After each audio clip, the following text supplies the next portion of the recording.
సత్య వివేచనతో సత్యావిష్కరణం.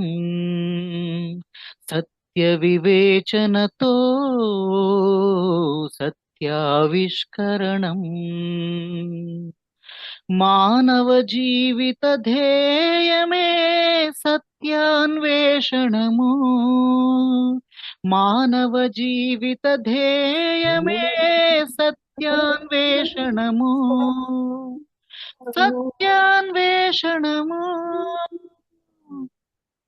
సత్య వివేచనయే సత్యావిష్కరణం.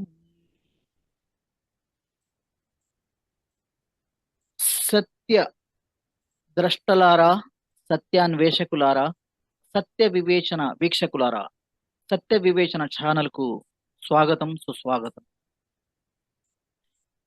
మనం ఈ సత్య వివేచన అనే ఛానల్ ద్వారా ప్రపంచంలోని అన్ని రకాల ధర్మాలను, తత్వాలను, అంటే ఫిలాసఫీస్ను అన్నిటినీ కూలంకషంగా చర్చించబోతున్నాం. ఇక్కడ ఒక ప్రధానమైన విషయం ఏమిటంటే, ఒక గ్రంథం 1000 పేజీల గ్రంథం ఉందనుకోండి. ఒక వ్యక్తి 1000 పేజీల గ్రంథాన్ని, ఒక ఫిలాసఫీని లేదా తత్వాన్ని లేదా ధర్మాన్ని, ధర్మశాస్త్ర గ్రంథాన్ని చదివినప్పుడు దాని సారాంశం క్లుప్తంగా అతడికి బోధపడుతుంది. అయితే ఆ సారాంశాన్ని, ఆ 1000 పేజీల గ్రంథాన్ని అతను కేవలం ఒక అరగంటలో లేదా గంటలో ఎవరికైనా చెప్పేయగలడు. కానీ పఠనం అనేది వేరే విషయం, మౌఖికంగా చెప్పడం వేరే విషయం. ఇక్కడ ప్రస్తుత కాలంలో చదివే అలవాటు క్రమక్రమంగా తగ్గిపోతుంది. టెక్నాలజీ పెరిగే కొద్దీ మానవుడు చదవడం కంటే వినడం వైపుకు, చూడడం వైపుకు పురోగమిస్తున్నాడు. కాబట్టి విజువల్ కాంటెంట్ ప్రాధాన్యత పెరిగిన నేపథ్యంలో మనం ఎన్నో రకాల తత్వశాస్త్రాలను, ఫిలాసఫీస్ను, అలాగే ధర్మ గ్రంథాలను, వీటన్నిటిని యూట్యూబ్ వేదికగా చర్చించినప్పుడు ఎంతో మంది ప్రజలు బుక్ రీడింగ్ కి, పుస్తకాధ్యయనానికి దూరమైన వారు ఎన్నో సత్యాలను తెలుసుకునేందుకు అవకాశం ఉంది. ఏమంటారు? ఇప్పుడు మనతో పాటు సత్యాన్వేషణ పిపాసి అయిన గొప్ప సందేశకులు అయిన రవి గారు మనతో పాటు ఉన్నారు. ఆయనతో పాటు చర్చించటం, ఎన్నో విషయాల గురించి వివేచించటం మన అదృష్టంగా భావిస్తున్నాం. కాబట్టి రవి గారు ఏమంటారు? ఈ వేదికగా చర్చించడం అనేది కొత్త ప్రక్రియ కదా? అఫ్రోజ్ అహ్మద్ గారు, ఇప్పుడు మీరు చెప్పినట్లుగా నిజంగా ఇది చాలా గొప్ప అవకాశం అండి సత్య అన్వేషకులకి. ఈ యొక్క ఇప్పుడు వాస్తవంగా ఇప్పుడు బుక్స్ చదివేటటువంటి ఆ టైం కూడా ఉండట్లేదు జనాలకి. ఆ బుక్స్ అనేవి అటకెక్కిని. కాబట్టి ఇలాంటి సందర్భంలో ఇలాంటి సందర్భంలో ఈ యొక్క సత్యాన్వేషణ అనేటువంటి ఛానల్ పెట్టడం, దీని ద్వారా అనేకులకి, సత్యాన్వేషకులు ఎవరైతే ఉంటారో వాళ్ళకి మంచిగా ప్రతి విషయాన్ని కూడా చూసి, దీన్ని పరిశీలన చేసి, దీనిలో ఉన్నటువంటి ప్రతిదీ కూడా మంచి చెడులు ఏంటి అనేది గ్రహించుకొని ప్రతి ఒక్కరు కూడా మంచికి దగ్గర అవుతారు అనేటటువంటిది నా అభిప్రాయం. చాలా స్పష్టంగా విశదీకరించారు. కృతజ్ఞత, అభివందనాలు. అయితే ఇక్కడ మన వీక్షకులకి, మీకు, నాకు ఒక అవగాహన పూర్వకంగా ఒక విషయాన్ని చెప్పబోతున్నాను. అది చాలా ఆసక్తికరమైనది. అదేంటంటే, ఇక్కడ మనకు వీక్షకులకు 2 వ్యక్తులు కనబడుతున్నారు. ఒకటి నేను, ఒకటి మీరు. ఇక్కడ గమ్మత్తైన విషయం ఏంటంటే, నేను ఒక పాత్రను పోషిస్తాను, మీరు ఒక పాత్రను పోషించాలి. నా పాత్ర ఏమిటంటే, నేను ఎవరిని అంటే, నేను పుస్తకాన్ని. అంటే ఒక సత్యాన్వేషి ఏదైనా గ్రంథాన్ని అధ్యయనం చేయాలనుకున్నప్పుడు గ్రంథాన్ని చేతిలో పట్టుకొని అధ్యయనానికి ఉపక్రమిస్తాడు. ఆ గ్రంథం అతడి ముందు కనబడుతుంటుంది. అట్లా ఆ గ్రంథాన్ని నేను అన్నమాట. అంటే దేని గురించి చర్చించబోతున్నామో ఆ చర్చనీయాంశ గ్రంథాన్ని నేను. ఆ గ్రంథం మీతో మాట్లాడుతోంది. అంటే గ్రంథం తన లోపలి విషయాలని మీకు చెబుతోంది. అంటే దాని అర్థం మీరు చదువుతున్నారు. అంటే మీరు మాట్లాడతారు. అది నేను మాట్లాడుతున్నాను అంటే మీరు గ్రంథాన్ని చదువుతున్నారు. అప్పుడు ఆ గ్రంథాన్ని చదివి ఈ వీక్షకులందరి తరఫున ప్రతినిధిగా మీరు సత్యాన్వేషి పాత్రను పోషిస్తూ ఆ గ్రంథంలోని ఒక్కొక్క విషయం బౌద్ధికంగా, తార్కికంగా సరైనదిగా ఉందా ఆమోదయోగ్యంగా యాక్సెప్టబుల్ గా ఉందా లేదా అని మీరు వివేచిస్తూ వ్యాఖ్యానిస్తూ ముందుకు సాగుతారు. ఆ విధంగా మీ ద్వారా ప్రతి సత్యాన్వేషి తనను తాను అభివ్యక్తీకరించుకుంటూ తనను తాను ఆపాదించుకుంటూ సత్యాన్వేషణకు ఉపక్రమిస్తాడు. ఎలా ఉందండి ఐడియా? చాలా బాగుందండి. ఆ ఇప్పుడు మీరు అన్నట్లుగా ఇది అంటే వాస్తవంగా ఇప్పుడు ఇందాలే నేను మీతో అన్నాను, ఆ బుక్స్ చదివేటటువంటి ఆలోచన లేదని చెప్పి అనుకున్నాం కదా. అయితే అసలు ఏదైనా ఒక అంశం గురించి ఏదైనా మాట్లాడాలంటే ఆ అంశం గురించి పూర్తిగా తెలిసి ఉండాలి. ఒక ఫిలాసఫీని చర్చనీయాంశంగా తీసుకుంటాం. తీసుకొని ఉమ్, ఆ ఫిలాసఫీని ముందు అర్థం చేసుకుంటాం అన్నమాట. అంటే ముందే ఆ ఫిలాసఫీని మొదటి దశలోనే ఖండించకుండా ఆ ఫిలాసఫీ ఓకే. లేదా తత్వం ప్రతిపాదించే ఒక్కొక్క విషయాన్ని కొంచెం సేపు చర్చించిన తర్వాత అందులో ఉన్న తార్కికతను ఔచిత్యాన్ని విశదీకరించి ఆమోదయోగ్యమా కాదా, యాక్సెప్టబుల్ ఉందా కాదా అనేది మనం వివేచిస్తాం. ఇది పద్ధతి. అంటే ముందు let us try to understand what it says, అంటే అది ఏం చెబుతుందో ముందు మనం అర్థం చేసుకోవాలి కదా. అర్థం చేసుకున్న తర్వాత ఉమ్, ఖండించటమా ఆమోదమో ఓకే. చేయాలి. అయితే ఇప్పుడు ఆ ఆ పద్ధతిలో ముందు మనం ఏ టాపిక్ గురించి మాట్లాడబోతున్నాం అంటే, ప్రపంచంలో ఎన్నో చెప్పండి. విశ్వాసాలను కలిగి ఉంటారు ప్రజలు. ఆ విశ్వాసాలు ఎలా ఉమ్, ఏర్పడతాయంటే, కొంతమంది మత గురువుల బోధనలను విని విశ్వాసాలను ఏర్పరచుకుంటారు. కొంతమంది స్వయంగా పుస్తకాలను అధ్యయనం చేసి విశ్వాసాలను ఏర్పరచుకుంటారు. కొంతమంది ఫిలాసఫర్స్, తత్వవేత్తల తత్వాలను ఫిలాసఫీస్ ను చదివి విశ్వాసాలను ఏర్పరచుకుంటారు. ఇలా ఒక్కొక్కళ్ళది ఒక్కొక్క నేపథ్యం. అయితే అలా వందల ఫిలాసఫీస్, తత్వాలు, ధర్మాలు ఉన్న నేపథ్యంలో మనం ఒకానొక తత్వాన్ని, ఫిలాసఫీని చర్చనీయాంశంగా మనం ఎంచుకుంటాం.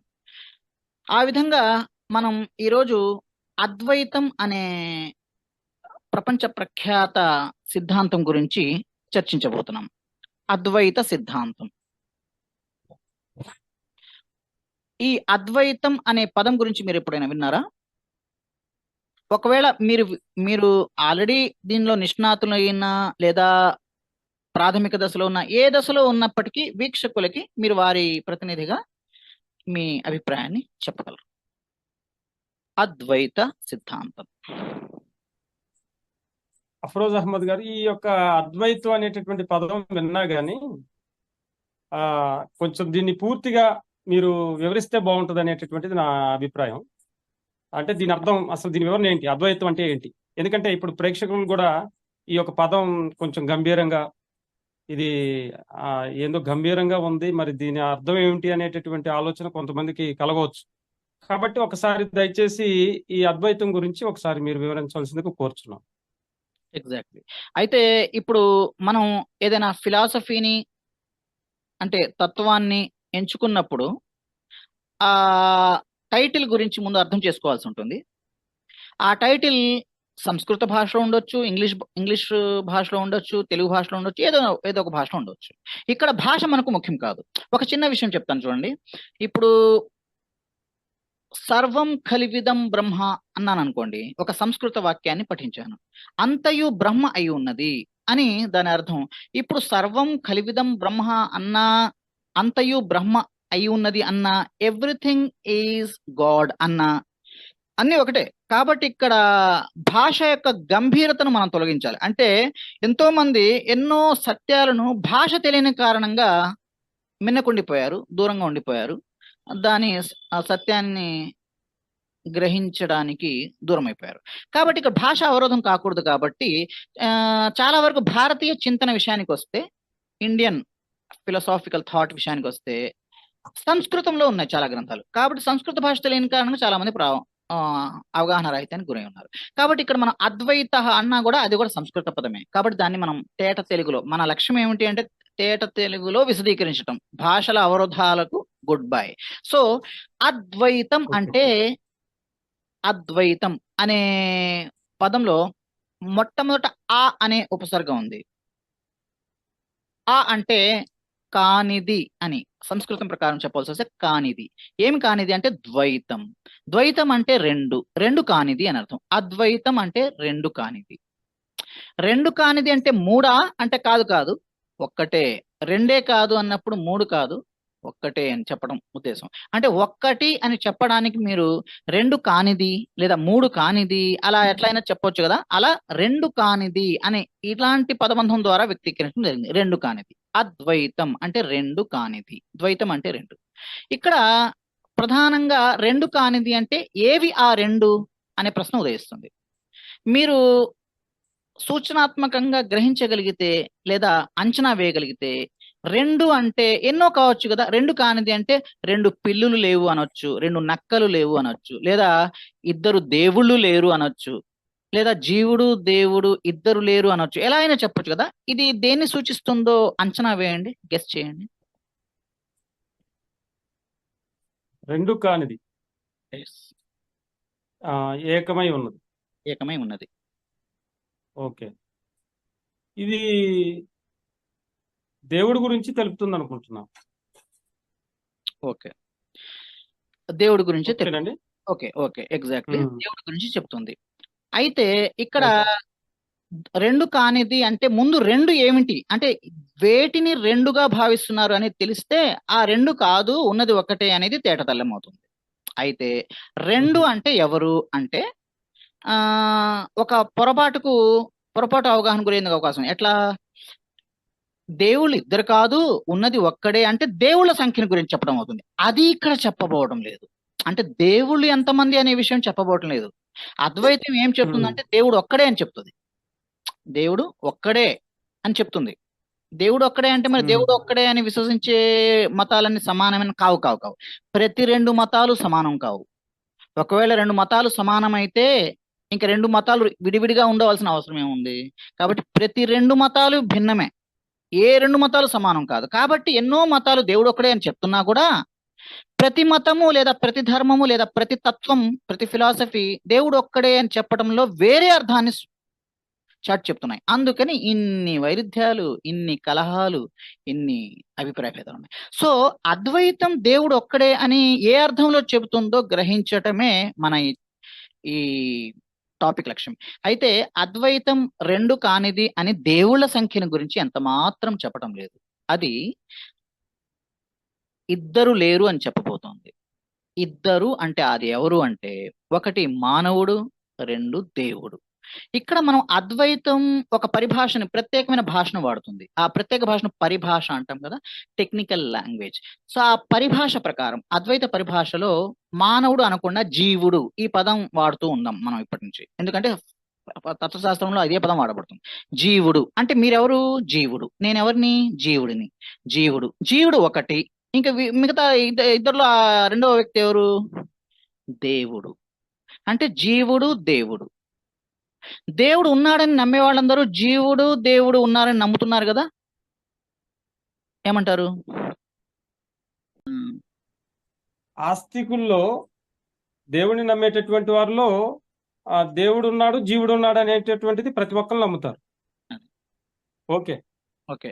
అయితే ఆస్తికులు అనే పదం చాలా విస్తృతమైన అర్థంలో వాడబడుతుంది. ఆస్తికులు అంటే అందరు సమానులు అనుకునేరు వీక్షకులారా, పొరపాటు సుమా. ఆస్తికులు అంటే దేవుణ్ణి నమ్మేవారు అంతవరకే. కానీ ఆస్తికులందరూ సమానులు కారు. ఆస్తికుల్లో ఒక 100 రకాలు 100 వర్గాలు ఉంటే ఆస్తికులలో 100 వర్గాలు. గమ్మత్తు చూడండి. నాస్తికుల సంగతి విడిచిపెడితే ఆస్తికుల్లో ఒక 100 వర్గాలు ఉన్నాయనుకోండి. ప్రతి వర్గం దేవుడి గురించి జీవుడి గురించి వేరే వేరే విశ్వాసం కలిగింది. అది ఇక్కడ గమ్మత్తు. కాబట్టి ఆస్తికుల్లో ఏ ఆస్తికులు అది కదా సమస్య. లేకపోతే ఆస్తికులు అందరూ కలిసి ఒకే ధర్మం ఒకే జాతి అని ఎప్పుడో పండగ చేసుకునేవాడు కాదు. సో ఆస్తికుల్లో అద్వైతులు కూడా తమను తాము ఏమని పేర్కొంటారు? ఆస్తికులం మేము అంటారు. కాబట్టి అద్వైతుల గురించి మాట్లాడుకుంటున్నాం. సో అద్వైతులు దేవుడు జీవుడు అనే ఇద్దరు ఉన్నారు కదా. ఈ ఇద్దరు అసలు ప్రారంభంలోనే సంచలనాత్మకంగా ప్రకటిస్తుంది అద్వైతం. ఏమని? దేవుడు జీవుడు ఇద్దరు లేరు, ఉన్నది ఒకటే తత్వం, ఒకటే అస్తిత్వం. రెండు కానిది అంటే ఆ అస్తిత్వం రెండు కానట్టిది అని. సరే, ఈ ఇద్దరు లేరు ఒక్కడే అంటే జీవుడు దేవుడు ఇద్దరు కదా. ఇద్దరిలో ఎవరు లేరు? గెస్ చేయండి. అంటే ఇక్కడ కొంచెం కామెడీగా కూడా మాట్లాడాలి, సరదాగా లోతైన గంభీరమైన విషయాలను విశదీకరించేయాలి. ఇది ఈ కాలంలో చేయవలసిన పని. చెప్పండి, గెస్ చేయండి. ఇద్దరు లేరు అంటే ఒకరిని మాయం చేయాలి. ఎవరిని మాయం చేస్తారు మీరు? ఇంకా ఇద్దరు లేరు అంటే ఎవరో మానవుడు ఇద్దరు లేడా? ఉన్నారు. మానవుడు లేడు. Right, exactly. అంటే దేవుడు లేడు, మానవుడు ఒక్కడే ఉన్నాడు అనుకోండి, అది నాస్తికుల వాదం. అది నాస్తికులు ఏం చెప్తారు? దేవుడు లేడు, ఉన్నది ఒక్కటే. వాళ్ళ అద్వైతం. నాస్తికత్వం కూడా ఏంటి? ఒక రకమైన అద్వైతం. అంటే రెండు కానిది, అంటే ఆ, రెండు లేరు దేవుడు జీవుడు ఇద్దరు లేరు, ఉన్నది జీవుడే అంటారు. ఆ, అది వాళ్ళ అద్వైతం. అవునండి. ఇక్కడ వీళ్ళ అద్వైతం ఏంటంటే ఉన్నది దేవుడు ఒక్కడే, జీవుడు లేడు. జీవుడు అని మీరు పదం వాడుకుంటే ఎట్లయినా వాడుకోండి, కానీ జీవుడు లేడు, ఉన్నది ఒక్కటే. సరే, దేవుణ్ణి నిరాకరిస్తున్నారా అంటే నిరాకరించడం లేదు, దేవుడు ఉన్నాడు అని చెప్తున్నారు కదా. కానీ జీవుడిని నిరాకరించడం జరుగుతుంది. అంటే అద్వైత సముద్రాన్ని మథించిన తర్వాత, ఉదాహరణకు మీరు ఒక 30 సంవత్సరాల పాటు అద్వైత గ్రంథాలని శోధించి మథించి కాచి వడబోసిన తర్వాత మీకు నిగ్గుదేలే ఫైనల్ విషయం నేను చెప్పేస్తున్నాను. ఎందుకని మళ్ళీ అన్ని 30 సంవత్సరాలు ఎవడు వెచ్చిస్తాడు ఇప్పుడు?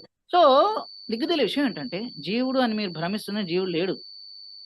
దిర్ ఇస్ నో జీవ, ఆ, ఓన్లీ గాడ్ ఇస్ దేర్. అంటే దేవుడు మాత్రమే ఉన్నాడు, జీవుడు లేదు. మీరు పదాలు ఎన్ని వాడుకున్నా సరే, అంటే జీవుడు నిరాకరించి అద్వైతం అంటే ఏకతత్వం అంతే.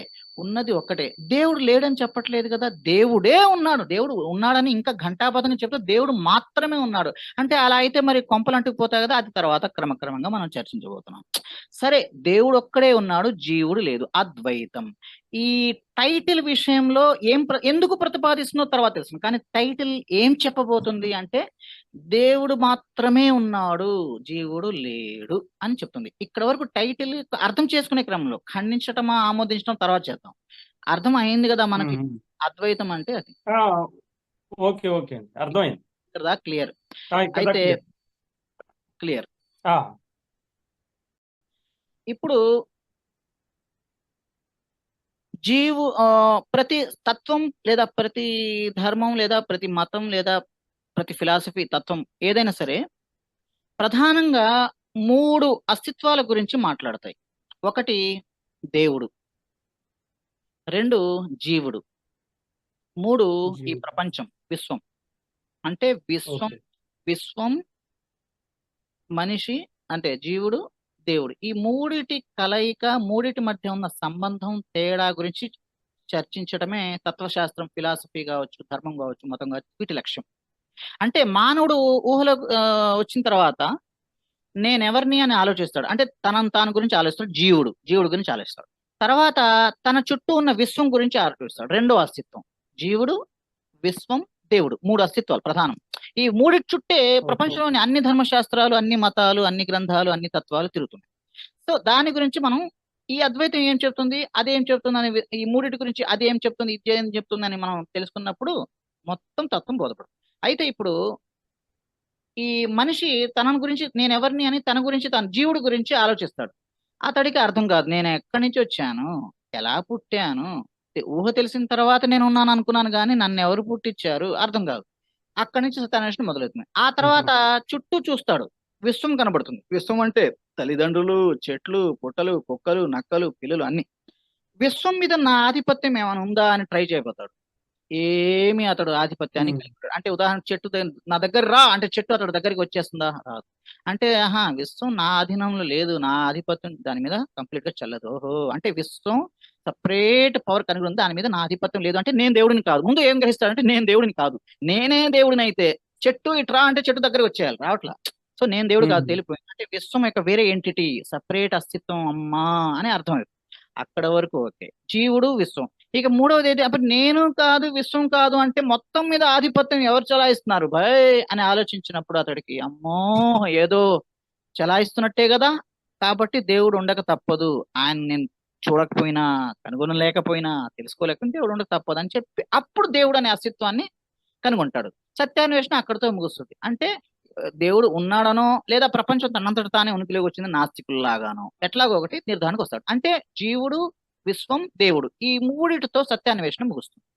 అయితే ఇక్కడ జీవుడు, విశ్వం, దేవుడు అనే విషయానికి వస్తే ఈ ఆస్తికుల్లో 80% మంది ఏమనుకుంటారంటే విశ్వం ఎలా సృష్టించబడింది లేదా జీవుడు ఎలా సృష్టించబడ్డాడు అంటే దేవుడు సృష్టించాడు అంటారు. అంటే ఈ 80% ఎందుకంటున్నా అంటే 20% డిఫరెంట్ గా వాదిస్తారు. ఆ 20% మందిలో అద్వైతులు ఒకరు. కాబట్టి అద్వైతులు ఎట్లా వాదిస్తారో తెలుసుకునే ముందు మనం ఈ సృష్టించటం అంటే ఏంటో తెలుసుకుంటే సరిపోతుంది. ముందు అసలు సృష్టించటం అంటే ఏంటి? మనం ఇప్పుడు ఆ ఆస్తికులు 80% మంది ఆస్తికులు లాగా మాట్లాడదాం. ఆ విశ్వం ఎలా ఉనికిలోకి వచ్చింది అంటే ఆస్తికులు ఏమని సమాధానం చెప్తారు? దేవుడు సృష్టించాడని. అంతేనా? అవును. దేవుడు సృష్టించాడు. మరి జీవుడు ఎట్లా ఉనికిలోకి వచ్చాడు అంటే దేవుడు అదే అంతే, దేవుడు సృష్టించాడు. అయితే దేవుడు దేవుడు సృష్టించాడు. మరి ఎలా సృష్టించాడు? దేవుడు సృష్టించడం అంటే ఏంటి? కాస్త వివరించండి అంటే ఏం చెప్తారు? అలాంటి ఆస్తికుల తరఫున ప్రతినిధిగా మీరు చెప్పండి. సృష్టించడం అంటే ఏంటి? ఆ ప్రాసెస్ ఏంటి? దేవుడు ఏదైనా చేయాలనుకున్నప్పుడు అంటే అయిపోద్ది అంతే. అది అది. అంటే దేవుడు ఏదైనా సృష్టించాలనుకున్నప్పుడు ఆదేశించినంతనే ఆ ఆ వస్తువు ఉనికిలోకి వస్తుంది. అది జీవితం రైట్. ఆదేశం yes. ప్రకారం. ఇలా నమ్ముతారు ఆస్తికులు చాలా మంది. అవును. అయితే ఇక్కడ ఒక ప్రశ్న. మళ్ళీ మీ మ్యూట్ అయింది అనుకుంటాను. ఆడియో మ్యూట్ అయింది అనుకుంటాను. ఆ, అప్పుడప్పుడు మ్యూట్ అవును. అవుతోంది. చూసుకోవాలి. సరే. అయితే ఈ సృష్టించే ప్రాసెస్ లో కొన్ని రకాల గురించి మనం చర్చిద్దాం. ఆ రకాలు ఎందుకు తెలుసుకోవాలంటే ఆ సృష్టించటం అంటే ఏంటో రకాలు తెలుసుకున్నప్పుడు అద్వైతం అలాంటి రకాలలో ఒక దాన్ని ప్రతిపాదిస్తుందా తిరస్కరిస్తుందా తెలియదు.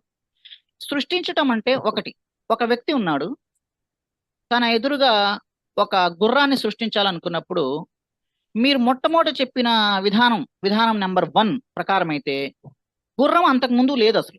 గుర్రం రూపం లేదు, గుర్రానికి సంబంధించిన భావన లేదు, ఏమీ లేదు అసలు. కానీ సృష్టికర్తగా ఉన్న వ్యక్తి ఎవరు ఉన్నారో ఆయన మదిలో గుర్రానికి సంబంధించిన ఒక భావన మెదిలింది. అలా గుర్రం సకిలించినట్లు, అట్లా గిట్టలతో పరిగెత్తినట్లు, అలా ఒక భావన, గుర్రానికి సంబంధించిన స్వరూపం ఆయన భావించాడు. భావించిన తర్వాత సరిగ్గా అదే రీతిలో అయిపో అన్నాడు ఆయన. ఆదేశించినంతనే గుర్రం ఉనికిలోకి వచ్చి టకటక దౌడు తీయడం మొదలు. ఇదే కదా మీరు ప్రస్తావించిన విధానం నెంబర్ 1. అవునండి. రైట్. అయితే అంతే. ఇది ఏంటి అంటే శూన్యం నుంచి సృష్టించడం. ఈ ప్రక్రియ ఏదైతే ఉందో శూన్యం నుంచి అంటే క్రియేషన్ అవుట్ ఆఫ్ నథింగ్ అంటారు. అంటే శూన్యం నుంచి సృష్టించడం. అంతకుముందు ఉండకూడదు అది. అది కేవలం ఆదేశం ద్వారా. ఇది విధానం నెంబర్ 1. దేవుడు ఉన్నాడు అని భావించే వాళ్ళలో ఎక్కువ మంది ఈ ప్రాసెస్ ని నమ్ముతారు. ఇంకా విధానం నెంబర్ 2. గుర్రాన్ని సృష్టించాలనుకుని ఆ సృష్టించదలుచుకున్న కర్త తానే గుర్రంలాగా మారిపోయాడు. వెంటనే తానే గుర్రంలాగా మారిపోయాడు. మారిపోయేదిగా గుర్రం ఉనికిలో వచ్చింది, నేనే గుర్రాన్ని అని అరుస్తున్నాడు. ఇప్పుడు గుర్రం సృష్టించబడిందా లేదా గుర్రాన్ని సృష్టించే క్రమంలో ఆయనే గుర్రంగా మారిపోవడం అనేది పరిణామం జరిగిందంటారా? అంతే కదా. ఇప్పుడు మరి అంటే దేవుడే గుర్రంలాగా మారిపోయినట్లుగా వచ్చింది కదా. అంటే అదే ఆ దేవుడు కావచ్చు, సృష్టికర్త ఏదైనా కావచ్చు. అంటే సృష్టించే అంటే క్రమంలో మీరు చెప్పినట్టు అదే సృష్టించే క్రమంలో పరిణామం చెందినట్లయింది కానీ సృష్టించినట్లు కనపడలేదు కదా. కనబడలేదండి. దాన్ని సృష్టించటం క్రియేషన్ అనగలమా? అనలేము. కానీ అనలేము. ఆస్తికులలో కొందరి వాదం ఇలాగే ఉంది. అంటే తాలిగూడు నుంచి ఆ పదార్థం ఏదైతే ఉందో అదే కొంత బయటకు వచ్చినప్పుడు తనలోని పదార్థమే బయటకు వ్యాకోచించింది. విడిగా శూన్యం నుంచి సృష్టించలా. ఆ సాలెగూడు నుంచి అలా వ్యాకోచింపబడిన పదార్థమే ఈ ప్రపంచం. ఆ సాలెగూడు దేవుడు. అంటే ఆ విధానంలో దేవుడు సృష్టికర్త స్వయంగా అలా ప్రపంచం లాగా వ్యాపించి అట్లా కనబడటమే సృష్టి అని చెప్పడం జరుగుతుంది. అంటే ఏంటి? దేవుడే మారిపోయి ప్రపంచంగా మారిపోయి కనబడుతున్నాడు. అదే సృష్టి జరిగింది. అంతేగాని శూన్యం నుంచి విడిగా సృష్టించలేదు అని చెప్పడం జరుగుతుంది. కాబట్టి అలా కూడా విశ్వసించే వాళ్ళు ఉన్నారు. సృష్టించడం అంటే ఆ సృష్టించదలుచుకున్న విషయంగా లేదా వస్తువుగా మారిపోవడం అని. కానీ ఇది రెండో విధానం నెంబర్ 2. ఇంకా మూడో విధానం వస్తాం. మూడో విధానం విషయానికి వస్తే చెప్పండి. అసలు సృష్టించటం అనేదే లేకుండా గుర్రము అనగానే గుర్రాన్ని శూన్యం నుంచి సృష్టించకుండా తానే గుర్రంగా మారకుండా గుర్రము గుర్రం ఎక్కడైతే ఆ పరిగెత్తుతుందో ఆ స్థలము, ఆ సృష్టికర్త మొత్తం కలిసి ఆయనే. అంటే గుర్రం గాని, స్థలం గాని, రోడ్డు గాని, ఆ సృష్టించే ఆయన గాని అన్నీ ఆయనే అయి ఉన్నాడు. గుర్రము ఆయన వేరు కాదు. ఆయనే గుర్రం. అంటే ఆయనలోని ఒకానొక అంశమే గుర్రంగా కనిపిస్తుంది. ఆయనే ఉమ్, గుర్రము. గుర్రం ఎక్కడైతే దౌడు తీస్తుందో ఆ రోడ్డు కూడా ఆయనే. గుర్రాన్ని అలా చూడాలి అనుకున్న ఆ కర్త కూడా ఆయనే. మొత్తం కలిసి ఆయన. అంటే గుర్రము, రోడ్డు ఆయన వేరు వేరు కాదు, మొత్తము ఉమ్, కలిసి ఆయన. సో సృష్టించడానికి అవకాశమే లేదు. అంటే మీరు అంతకుముందు అనుకున్న విధానం నెంబర్ 1 ప్రకారం సృష్టించటం అనేదే లేదు. అసలు సృష్టి జరగలేదు. అంటే ఉమ్, సృష్టించడానికే ఛాన్స్ లేకుండా సృష్టించడానికి ఉమ్, వ్యతిరేకం. ఆయన ఉహు, ఒక్కడే ఉంటాడు, ఇంకా వేరే దాన్ని ఉనికిలోకి తీసుకురాడు. అంటే మీరు అనుకుంటున్న శూన్యం నుంచి సృష్టించడం అనేదే జరగలేదు అసలు. ఏదియు ఉహు, సృష్టించబడలేదు. ఏదియు ఉమ్, సృష్టించబడలేదు. ఏ సృష్టే జరగలేదు అసలు. There has um, not been creation at. అది ఈ ఈ మూడో ప్రాసెస్ విషయానికి వస్తే అంతయు ఆయనే అయి ఉన్నాడు. ఇంకా సృష్టించే అవసరం ఏముంది? ఈ మూడో విధానం అర్థమైతే అద్వైతం ఈ మూడో విధానాన్ని ప్రతిపాదిస్తుంది. అంటే ఏదియు సృష్టించబడనవసరం లేదు. ఉమ్, అదే అన్ని రకాలుగా రూపాంతరం చెందుతూ కనబడుతూ దృగ్గోచరమవుతూ ఉంటుంది. అంటే నీరు ఉందనుకోండి. నీరు హా, మంచుగడ్డ ఉందనుకుందాం. మంచుగడ్డని కాసేపు మీ సృష్టికర్త అనుకున్నట్లయితే మంచుగడ్డలో కొంత భాగం ద్రవీకరణం చెంది నీరుగా మారింది. కొంత భాగం నీరుగా కనబడుతుంది. అదేలే. నీరు సృష్టించబడిందా ఉమ్, అని మీరు పొరపాటు అవగాహన గురవుతారు. నీరు సృష్టించబడలా. మంచులోని కొంత భాగం ఉమ్, నీరుగా దృగ్గోచరం అవుతుంది. తర్వాత ఆ ఉమ్, ఆ మంచులోని ఆ నీటిలోని కొంత భాగం మళ్ళీ వాయు రూపంలో మారిపోయింది, నీటి ఆవిరి రూపంలో. ఇప్పుడు నీటి ఆవిరి ఉమ్, సృష్టించబడిందా? లేదు. నీటి ఆవిరి రూపంలో అసలైన అస్తిత్వం యొక్క కొంత భాగం దృగ్గోచరం అవుతుంది, కనబడుతుంది. అంటే నీ నీరు రూపంలో, ఆవిరి రూపంలో, మంచుగడ్డ రూపంలో ఉన్నది ఎన్ని? మూడా? ఒక్కటే? ఒక్కటే అండి. ఒక్కటే. అంటే ఏదైనా ఆ, సృష్టించబడిందా? లేదు లేదు. లేదు. సృష్టించబడలేదు. మూడు ఆ, లేవు, ఒక్కటే. అదే మారిపోయింది. మారి అంటే కొంచెం మారి కనబడుతోంది. అది అంతే అంతే అంటే అదే. అంటే మూడు లేవు ఒక్కటే అని మూడు రూపాయలు. చెప్పడం ఎలాగో, అద్వైతం అని రెండు లేవు ఒక్కటే. ఉమ్, జీవుడిగా, నిర్జీవిగా, ఉమ్, జీవుడిగా, విశ్వంగా, గడ్డిగా, నక్కగా, పిల్లిగా ఏదైతే గోచరిస్తుందో అది వేరు, ఉమ్, ఈ సృష్టికర్త వేరు కాదు. ఉన్నది ఆయనే. పలు రకాలుగా ఉమ్, రూపాంతరం చెంది దృగ్గోచరం అవుతున్నది ఆయనే. కాబట్టి రెండు లేదు. మూడు మూడు మూడు దాకా వెళ్ళారు, అసలు రెండే లేవు. There are no two things. ఇద్దరు లేరు, ఒకటే ఉన్నది. అంటే జీవుడు లేడు, లేదా విశ్వం లేదు, ఏది లేదు, ఉన్నది ఒక్కటే. ఆ ఉన్నది ఎవరు? ఆయనే ఉన్నాడు. అది. ఉమ్, అంటే ఆ దేవుడిని ఇక్కడ మన అద్వైతంలో బ్రహ్మం అని పేర్కొన్నారు. బ్రహ్మం అంటే ఉన్నది ఎవరు అంటే బ్రహ్మం. సర్వం కలివిదం బ్రహ్మ అంటే అంతయు ఆయనే ఉన్నాడు. సర్వం కల్విదం బ్రహ్మ, అంతయు ఆయనే అయి ఉన్నాడు. ఉమ్. ఆయన తప్ప వేరేది ఏదీ లేదు. ఇది అద్వైతం యొక్క టైటిల్ విషయం. ఏమంటారు టైటిల్ విషయానికి వస్తే? మీ ఆడియో కొంచెం అన్మ్యూట్. ఇది మూడు మూడు అండి. చెప్పు ఇప్పుడు. అది. ఇది మూడోదండి. అంతే. ఇప్పుడు మీరు మీరు చెప్పింది. ఆ, ఆ, అది. అద్వైతం యొక్క టైటిల్ యొక్క అర్థం అది. Okay okay. ఇంకా సార్ ఇంకేమైనా ఉన్నాయా? అది కేవలం టైటిల్ గురించి చెప్పుకున్నాం. అది ఆహా, టైటిల్. టైటిల్ గురించే ఈ మన ఫస్ట్ ఎపిసోడ్ లో ప్రస్తావించాము. అయితే ఉమ్, ఉమ్, శివుడే లేకపోవటం ఏంటి మరి? కనబడుతున్నాడు కదా, ఇంత క్లియర్ గా కనబడుతున్నాడు. ఉమ్, కనబడినంత ఇప్పుడు ఇందాక ఉదాహరణలో నీరు కనబడినంత మాత్రాన మంచు నుంచి వేరా, మంచులోని భాగమే నీరుగా కనబడుతుందా? అది. కాబట్టి మంచిలోని భాగం. కనబడినంత మాత్రాన రెండవది, మూడవది, నాలుగవది అని చెప్పడానికి వీల్లేదు. కనబడటం గురించి ఉమ్, తర్వాత ఎందుకు ఎందుకు చెప్పాను ఒకటే అనేది అద్వైతం తర్వాత మనకు బోధపరుస్తుంది. మనం ఖండిద్దామా ఆమోదిద్దామా అనేది మనం తెలుసుకోవాలి. ఏమంటారు? ఇంతటితో మన మొదటి ఎపిసోడ్ ముగిసింది. అది ఓకే ఓకే సార్. అది. ఆ ఓకే. అద్వైతం గురించి బాగా వివరంగా చెప్పారు.